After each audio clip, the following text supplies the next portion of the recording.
Hello YouTube, Nodvik here. I am using a crappy mic right now, a mic built into this particular laptop. Working for a company, doing office management, and they are trying to phase out use of a service called Mail Hippo, of which they have a lot of emails in. I looked on Mail Hippo because they want all the emails backed up and saved. We need to make sure we have all the emails, all the dates and times for them, all the attachments, and they are properly linked to each other for record-keeping purposes, things with insurance companies, audits, that kind of stuff, blah, blah, blah. We needed all of them and kept intact properly. So when Mail Hippo looked around, and there was no real way to do that besides printing the file, saving the attachment, and putting them together somewhere. There was no download all button. You could try to click all of them and forward them all, but it wouldn't actually click all of them. You'd have to do it section by section.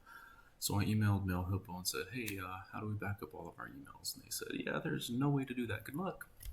Well, they didn't say good luck. They just said, we currently have no way to do that, and there is no plans to have a way to back up your emails at this time, or whatever professional mumbo jumbo they said. Anyway, I needed them backed up. So the boss was like, spend an hour a day just backing up as many as you can. You should be done in a couple months, and that we can get rid of Mail Hippo and no longer have to pay for it, and blah, blah, blah. Now, it wasn't good enough for me, so I spent one day learning PowerShell, because I'd never used PowerShell before. I used Telnet and I used Command Prompt a lot back in the very early 2000s. I never really used PowerShell. I'm also very rusty at regex and at HTTP-Requests in general, especially when it comes to not making a request to something on the same origin. And usually with that, I'm doing it through JavaScript or PHP. And I don't even do that often, and haven't done that often. But I was successful. Now, before I began working on this, I searched high and low, up and down, all over the internet to try to find someone who'd already done this and just take their work and use it for myself, and it wasn't there, hence this tutorial, this video that I'm doing now. If you and your company is trying to back up your Mail Hippo emails and attachments, this is the method that worked for me. Feel free to modify it, share it, so on and so forth. I'm going to put all relevant scripts for PowerShell in the description box below. If you're on mobile, then you shouldn't be. You're at work. Get off your phone. I mean you. Anyway.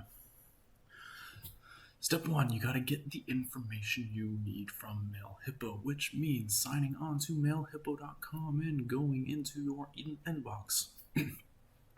Now, I'm not going to show actual inbox, I'm not going to show actual company information or any kind of token information.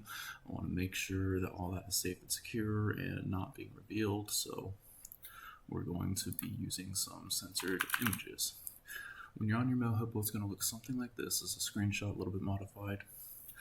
And what we need to do is click on an email, any email whatsoever. I'm going to use one with an attachment, that way I don't have to find another one to click on later. Once you click on the email, first you need be in a browser, an updated browser like Firefox, Chrome, Opera, some kind of modern browser, not Safari, not Internet Explorer. I think Edge can do it, but I've not ever used Edge and I don't plan to. But you may have to enable developer tools. There are plenty of other tutorials to teach you how to do that. But once you have developer tools enabled, it should be F12 on your keyboard, unless you're using some backwoods niche browser, then it might be some other key. But open your developer console and go to network. You need to have network open before you click on the email. Once you click on the email, you should see a request that says view message. You want to right click that request, go to copy value, and copy as PowerShell. I'm doing this in Firefox. If you're following along in Firefox, it'll look just like this. If you're in Chrome or something, figure it out. I like Firefox, always have.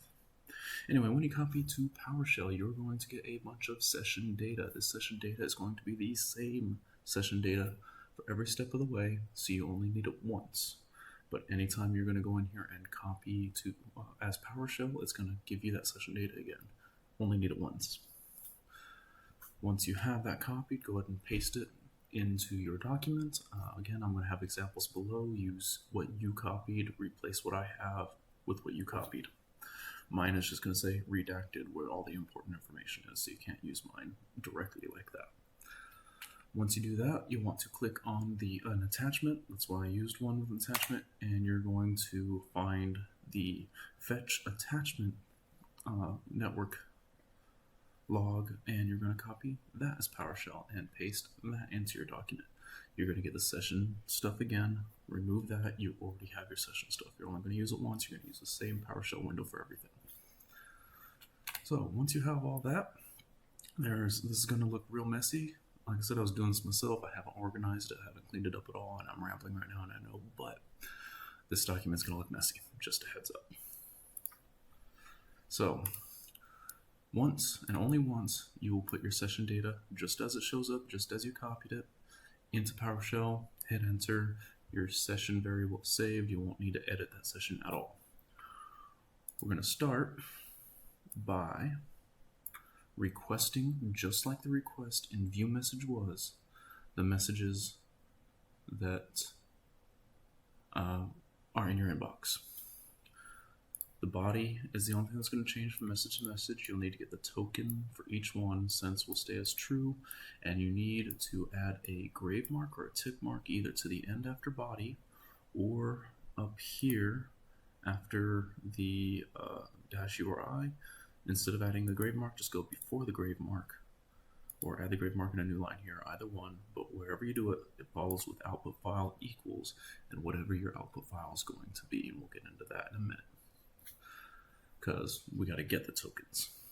To get the tokens, you're going to have to make a call to Mail Hippo's default.aspx. This one you're going to have to write yourself. I think there's a place to snag the request for this, but you're just going to have to write this one yourself. When you make a call to bind message grid, you're going to loop through with the body of last row is equal to 0, rebind is false, search term is blank, mode is 3, sort by is 0, and output it to a file. Make sure you're appending the file, which this little example isn't. I didn't copy out of my PowerShell window back into here with my fixed version that had that, but you can figure that out most likely. That being said, rebind is false only when your last row is not 0. When your last row is 0, it's going to give you emails 1 through 20. When your last row is 20, it's going to give you emails 21 through 40. 40 will give you 41 through 60, and so on. Rebind needs to be set to, I have it in here. Rebind needs to be set to true when your start or your last row flag is 0, and it needs to be set to false if it's anything above 0. Otherwise, it's going to screw up and it's going to give you the same emails over and over and over and over and over. Make sure you detect when it's empty and cut the script short when you're writing your loop. I'm going to leave that up to you because there is another way to do it, which may save you some time. It may not. It depends on how full your inbox is.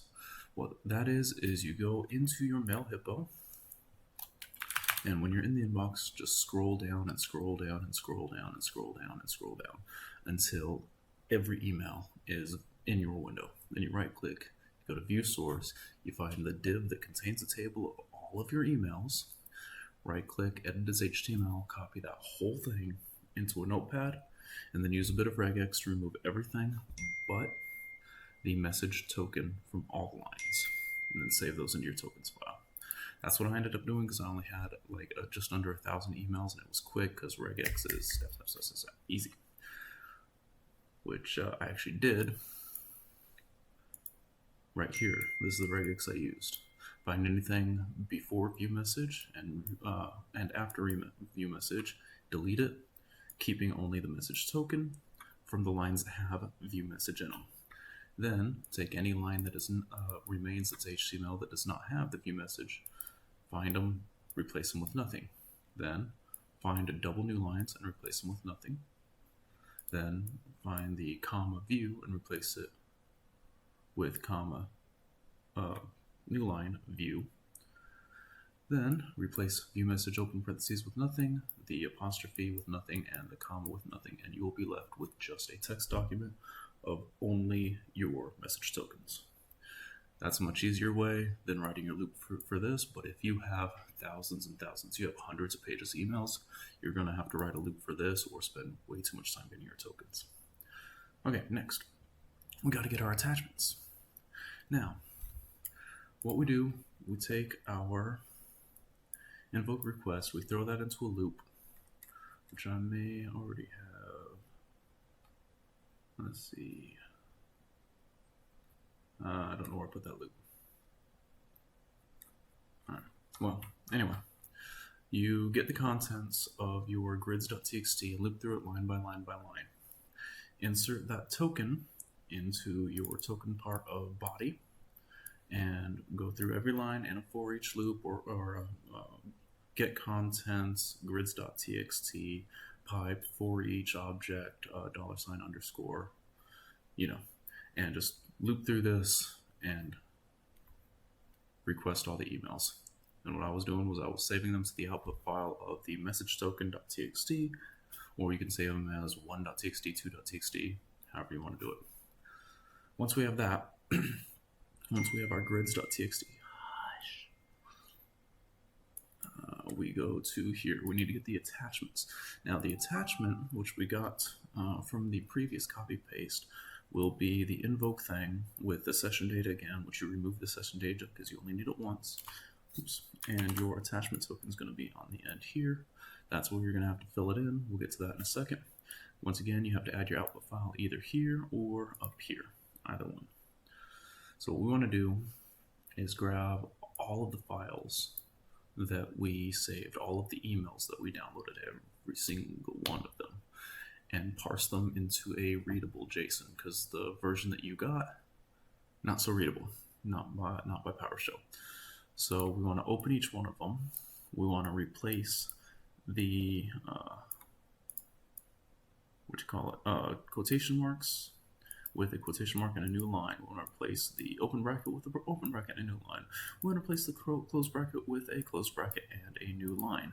And then we need to find every Unicode character and replace it with the actual character that the code is in there for, because it's just going to be full of Unicode codes with the /u formatting, which PowerShell can't use. So we have to take the /u and get rid of it and add on a 0x. And then we got to take that 0x and whatever the Unicode code was, cast it to an int32, cast it to an int, cast it to a character, and put it back in place where the Unicode code used to be. Then write the file back to itself. Good to go. It is now readable as JSON. It's going to be in the following format. You're going to have D as the payload. I don't know why Mail Hippo called it D in their API, but it's called D. That's on them. And it'll be in the form, it'll just be D, and an array. The array will have 10 items, 0, 1, 2, 3, 4, 5, 6, 7, 8, 9, 10, or actually 11 items, but up to 0 through 10. And it's going to be title, it's going to be from, it's going to be the reply to, it's going to be the subject, it's going to be the recipients, it's going to be the carbon copies. I don't think BCCs show up. I don't have any BCCs in my log, so I wasn't able to test that, and I didn't feel like sending or receiving an email just to test it. You're going to have date time, you're going to have the body, you're going to have the attachments, you're going to have when the message expires, and a true or false that I have no idea what it is.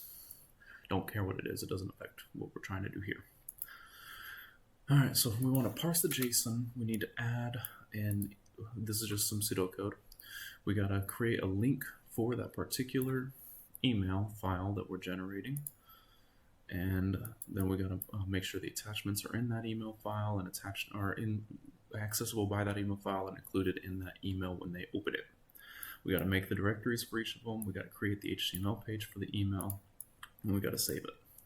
So this was just a bit of pseudocode up here. This will be planning it out. The attachment section of the JSON looks something like this, which I can word wrap that so you can see it better. You'll have a link, fetch attachment, .aspx, attachment token equals whatever your token is. Then you're going to have an I element that's just empty, an NBSP, and your file name. Then you're going to have the next one, then you're going to have the next one, then you're going to have the next one for all the attachments in your email. I split it up here so you can read it a bit better on what it looks like. This is going to be your token, your attachment token. This is going to be your file name, attachment token, file name, attachment token, file name.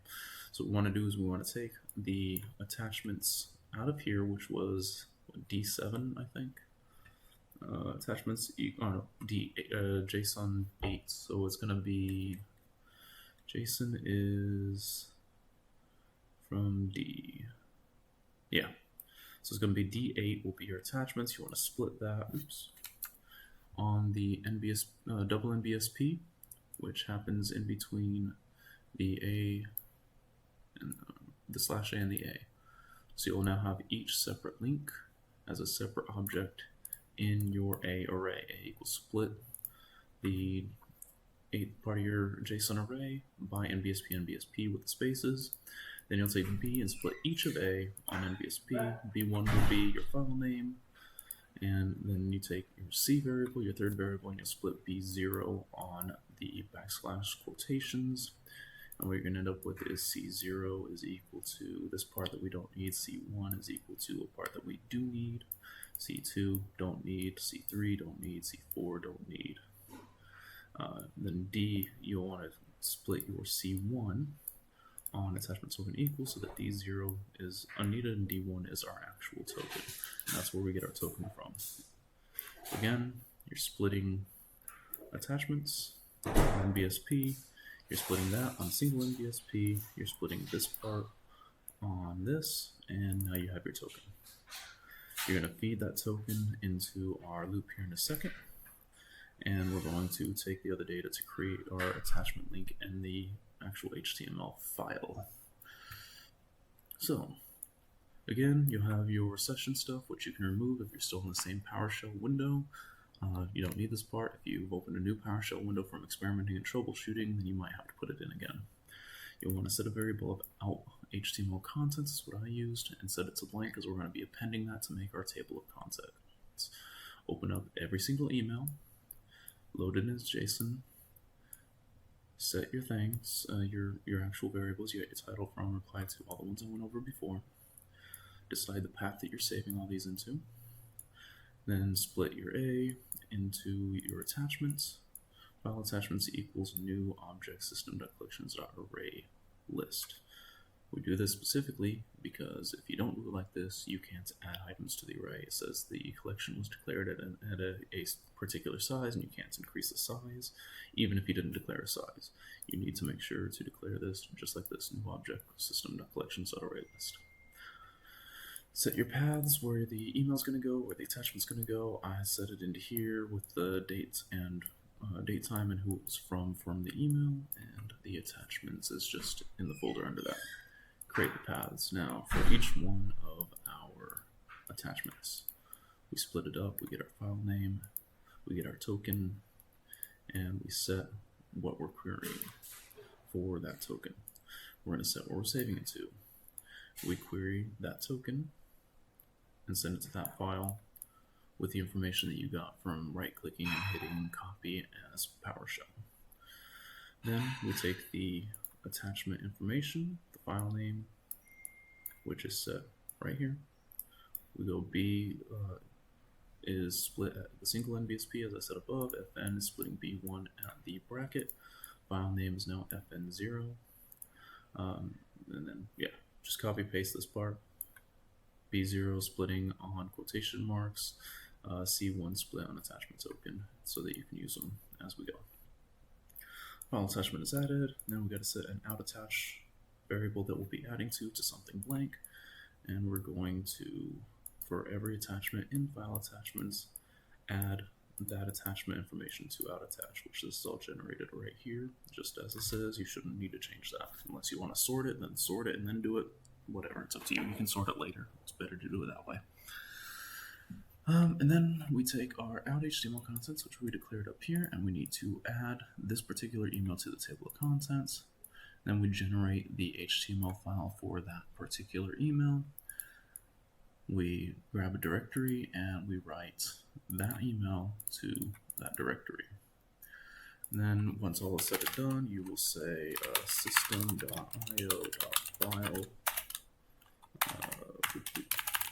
by all lines,